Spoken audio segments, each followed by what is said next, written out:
తమిళనాడు, కర్ణాటక, తెలంగాణ మన పక్కన ఉన్నటువంటి పొరుగు రాష్ట్రాలు. హైదరాబాద్, చెన్నై, బెంగుళూరు మన పక్కన ఉన్నటువంటి మెట్రో నగరాలు. ఇక్కడ వ్యాపారాలు జరుగుతున్నాయి, పరిశ్రమలు నడుస్తున్నాయి. అక్కడ రాజకీయ ప్రత్యర్థిత్వం చాలా పెద్ద ఎత్తున ఉంది. రాజకీయ నాయకులు ఒకళ్ళకి వ్యతిరేకంగా ఒకళ్ళు రాజకీయం చేసుకుంటారు, ఎన్నికల్లో పోటీలు చేస్తుంటారు, గెలుస్తుంటారు, ఓడుతుంటారు. కానీ వ్యాపారాల జోలికి పోలా, పరిశ్రమల జోలికి పోలేదు. అయితే గీత కొత్త ప్రాజెక్టుల విషయంలో ఏమన్నా నిర్ణయాలు తీసుకుని ఉండొచ్చు, కానీ ఉన్న పరిశ్రమల జోలికి, ప్రాజెక్టుల జోలికి పోలా. బట్ చంద్రబాబు నాయుడు పోతున్నారు, జగన్మోహన్ రెడ్డి పోయారు. ఉన్న పరిశ్రమల్ని వేధించేటటువంటి తెలుగుదేశానికి అనుకూల పరిశ్రమల్ని వైసీపీ వేధిస్తే, వైసీపీ అనుకూల పరిశ్రమల్ని తెలుగుదేశం వేధిస్తోంది. అదే సందర్భంలో పాలసీ డెసిషన్స్, విశాఖ రాజధాని అన్నటువంటి జగన్ అయితే అమరావతి రాజధాని అని చంద్రబాబు.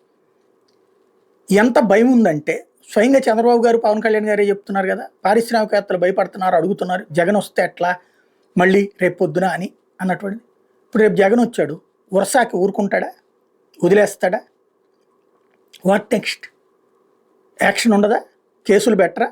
ఇప్పుడున్న పరిశ్రమలకు వీళ్ళు భూములు కేటాయించినప్పుడు ఈ వీళ్ళ మీద కేసులు పెట్టినప్పుడు అప్పుడు వాళ్ళు బెటరా? అంటే ఇక అక్కడ ఆ వ్యాపారం, పరిశ్రమవేత్తలు వచ్చి ఇక్కడ పెట్టుబడి పెట్టాలంటే ఎక్కడ సెక్యూరిటీ? జిందాల్ లాంటి వాళ్ళని నడిపించాం, అదానీని నడిపించాం, అంబానీని విసిగించాం. లూలు వ్యవహారంలో ఏం జరిగిందో చూసాం. ఇంత జరిగినప్పుడు రేపు పొద్దున ఏముంటుంది? చివరికి నేను అమరావతి రైతులతో కూర్చోబెట్టి ఇప్పటికో 40,000 ఎకరాలు తీసుకున్నాం కదా, 32,000 ఎకరాల దాకా, ఇంకో 40,000 ఎకరాల దాకా తీసుకోవాలి, ఒక పెద్ద ఇంటర్నేషనల్ ఎయిర్పోర్ట్ కట్టాలి, రాజధానికి ఇంటర్నేషనల్ ఎయిర్పోర్ట్ లేకపోతే ఎట్టగా, పక్కన ఉన్న హైదరాబాద్కు ఉంది, చెన్నైకి ఉంది, అట్లాగే మన బెంగళూరుకు ఉంది, అలాగే పెద్ద స్టేడియం కావాలి, చెన్నైకి ఉంది, హైదరాబాద్కు ఉంది, బెంగళూరుకు ఉంది. మనకి ఈ రెండు లేకపోతే రాజధాని రూపం రాదు, కాబట్టి ఇంకా కొన్ని భూములు తీసుకుంటామన్నారు.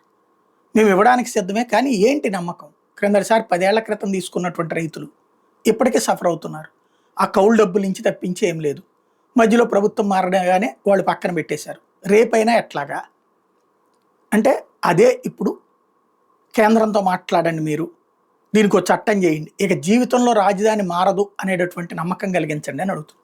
అంటే జగన్ వస్తాడు అన్న భయం ఇంకా ఉంది. రారు, నన్ను నమ్మండి అని చంద్రబాబు గారు చెప్తేనో, రానియను అని పవన్ కళ్యాణ్ చెప్తేనో నమ్మట్లేదు అనుకుంటా ఈవెన్ అమరావతి రైతులు కూడా.